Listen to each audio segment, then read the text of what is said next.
Class 12th के सभी छात्र छात्राओं को सादर अभिवादन।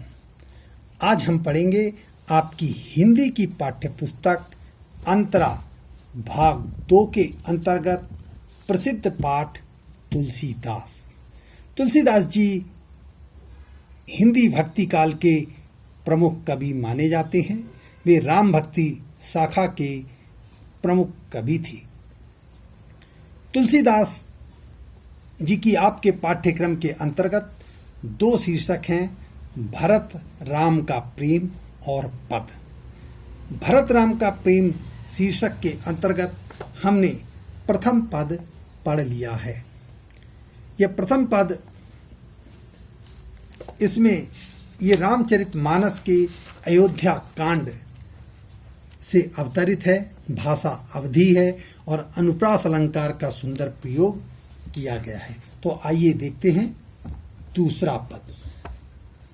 विधि न सकेउ सही मोर दुलारा, नीच बीच जननी मिस पारा। यहू कहत मोहि आजु न शोभा, अपनी समझ साधु सुचि कोभा। मातु मंदी मैं साधु सुचाली, उर अस आनत कोटि कुचाली। फरई की कोदब वाली सुसाली, मुक्ता प्रसव की संबुक काली। सपने हूँ दोषक ले सुना काहू, मोर अभाग उदधि अवगाहू। बिनु समझे निज अग परिपाकू, जारियु जाय जननी कही काकू। हृदय हेरि हार्यउ सब ओरा, एक कहीं भांति भलई भल मोरा। गुरु गोसाई साहिब सिय रामू, लागत मोहि नीक परिणामू। साधु सभा गुरु प्रभु निकट, कहूँ सुथल सती भाव।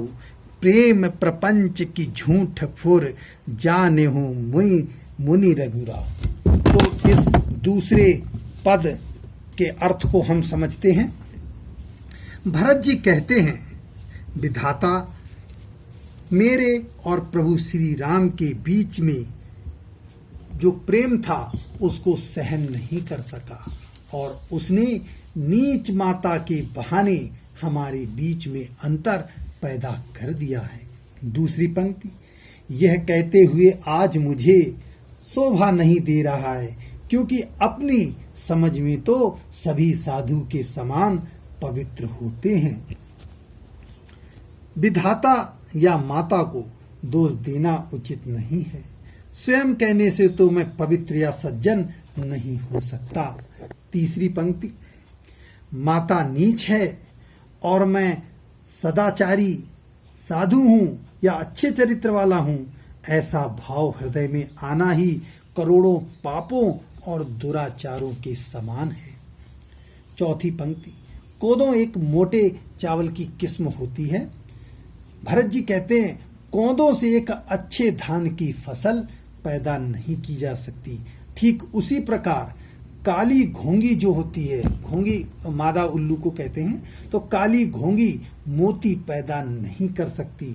इसी प्रकार नीच माता, अगर मेरी माता नीच है तो वह साधु सदाचारी संतान उत्पन्न नहीं कर सकती। पांचवी पंक्ति, मैं तो स्वप्न में भी, भरत जी कहते, मैं तो स्वप्न में भी किसी को तनिक भी दोष नहीं देता। मेरे दुर्भाग्य से ही अथाह सागर हो गया है, अर्थात मेरे कारण ही ऐसा सब कुछ हुआ है। छठी पंक्ति, मैंने अपने पापों के परिणामों को बिना सोचे समझे ही कटु वचन कहकर माता को जलाया है, माता के हृदय को कष्ट पहुंचाया है। भाव यह है कि इस घटना के लिए भरत जी अन्य किसी को दोषी ना मानकर अपने दुर्भाग्य को ही दोषी मानते हैं। सातवीं पंक्ति, भरत जी कहते हैं, मैंने अपने हृदय में विचार कर लिया है कि मैं हर प्रकार से हार गया हूँ। मेरा एक ही प्रकार से भला हो रहा है और वह यह है कि गुरु वशिष्ठ मेरा भला करने के लिए सब प्रकार से समर्थ हैं और माता सीता व श्री राम मेरे स्वामी हैं, इसलिए मुझे अच्छे परिणाम दिख रहे हैं और अब दोहा में भरत जी कहते हैं, सज्जनों की इस सभा में वशिष्ठ एवं प्रभु श्री राम के निकट इस पवित्र तीर्थ स्थल में मैं पूरी पवित्रता एवं शुद्ध भाव से कहता हूँ कि मेरे अंदर प्रभु श्री राम के प्रति प्रेम है या प्रपंच, मैं झूठ बोल रहा हूँ या सच, इसको तो सर्वज्ञ मुनि वशिष्ठ या अंतर्यामी प्रभु श्री राम ही जानते हैं, मुझे प्रमाण देने की आवश्यकता नहीं है। इसके बाद हम पढ़ेंगे तीसरा पद। भूपति मरन प्रेम पनु राखी, जननी कुमति जगतु सब साखी। देखी न जाही बिखल महतारी, जरई दुरय जर पुर नर नारी। मही सकल अनरथ कर मूला, सो सुनि समुझ सहित सब सूला। सुनि बन गवन कीन रघुनाथा, करि मुनि वेश लखन सिय साथा।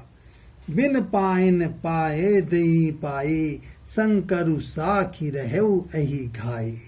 बहुरी निहारी निषाद सनेहु, कुलिस कठन उर भयउ न बेहु। अब सबु आखन देखिन आए, जियत जीव जड़ सवई सहाय। जिनई निरख मग सापन बीछी, तजई विषम विसु तापस तीछी। और दुहा, तेहि रघुनंदन लखनु सिय, अनहित लागे जाहि। तासु तनय तजी दुसय दुख, देव सहावई काहि। तो इस तीसरे पद का अर्थ को हम समझते हैं। भरत जी कहते हैं प्रथम पंक्ति में कि महाराज दशरथ अपने प्रेम की प्रतिज्ञा को निभाने के लिए मृत्यु को प्राप्त हो गए हैं। माता की कुबुद्धि ने सीता राम लक्ष्मण को वन भेज दिया है। इस तथ्य का संसार साक्षी है या प्रमाण है। माताओं की व्याकुलता मुझसे देखी नहीं जा रही है, वे बहुत दुखी हैं। इसके साथ ही अयोध्या के नर नारी भी श्री राम के वियोग में असहनीय ज्वर पीड़ा को सहन कर रहे हैं। तीसरी पंक्ति, मैं ये महसूस करता हूं कि इन सब अनर्थों की जड़ मैं ही हूं, इसलिए ये सब सुनकर समझकर सारे दुख सहन कर रहा हूं। चौथी पंक्ति, मैंने सुन रखा था कि प्रभु श्री राम, लक्ष्मण और सीता इनके साथ श्री राम मुनियों का वेश धारण कर वन चले गए हैं। वे बिना जूते चप्पल ही पैदल ही चले गए हैं। शंकर भगवान साक्षी हैं कि मैं यह सब सुनकर इस घाव को कैसे सहकर जीवित रह गया। इस समाचार से मेरे प्राण क्यों नहीं निकले, इसका मुझे दुख है। छठी पंक्ति, इसके बाद निषाद राज के प्रेम को देखकर भी यह मेरा वज्र के समान कठोर हृदय विदीर्ण क्यों नहीं हुआ, फटा क्यों नहीं, इसका मुझे दुख है। सातवीं पंक्ति, अब मैंने सब कुछ अपनी आंखों से देख लिया है। अब यह निर्जीव मेरा शरीर जिंदा रहकर सब कुछ सहन कराएगा। आठवीं पंक्ति, जिन श्री राम को देखकर मार्ग में पड़ने वाले भयंकर सांप बीछी जैसे विषैले जीव भी अपने भयानक विष और क्रोध को त्याग देते हैं। और दोहा, बेही श्री राम लक्ष्मण माता सीता उन्हें अपने शत्रु लगे। उसी माता कैकेयी के पुत्र को छोड़कर ईश्वर और किसे असहनीय पीड़ा देगा। अर्थात भरत जी कहते हैं ईश्वर मुझे ही तो असहनीय पीड़ा देगा। तो ये था प्रथम पद भरत राम का प्रेम शीर्षक के अंतर्गत। और अब हम दूसरे शीर्षक पर आते हैं जिसका नाम है पद। प्रथम शीर्षक था भरत राम का प्रेम, दूसरा शीर्षक है पद। पद शीर्षक तुलसीदास के गीतावली के अयोध्या कांड से लिया गया है। इसमें भाषा